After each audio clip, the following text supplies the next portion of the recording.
Drama serial दुनिया पोर की आने वाली एपिसोड में आप लोग देखेंगे कि जब नरोज आदम अपने बेटे की लाश देखेगा तो आदम और उसका बेटा यही समझेंगे कि नवाबों ने हमारी इज्जत को भी दागदार कर दिया और हमारे बेटे की जान भी ले ली। आदम इस बात से बेखबर होंगे कि उनके बेटे का कातिल उनका अपना ही नौकर शमशेर है, जिसने अपने बेटे फुरकान की मौत का बदला आदम से लिया है। आदम एक बार फिर नवाबों के दुश्मन बन जाएंगे और शामीर जो दुनिया पोर छोड़कर जाना चाहता था लेकिन अब अपने भाई की मौत का बदला लेगा और अपनी बहन को भी वापस ले आएगा। इसी मकसद के लिए वो नवाबों की बेटी को फंसाएगा ताकि वो भी नवाबों के साथ वैसा ही करे जैसा उन लोगों ने किया। दूसरी जानब नवाबों का आखिरी बेटा भी शमशेर के घनौने खेल में मारा जाएगा।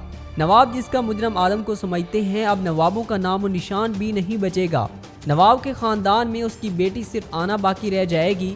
अना अपने भाई से बहुत ज्यादा प्यार करती थी, अब वो अपने भाई की मौत का बदला लेने के लिए ठान चुकी है। नाजरीन, वीडियो को लाइक करके चैनल को सब्सक्राइब कर दें। शुक्रिया।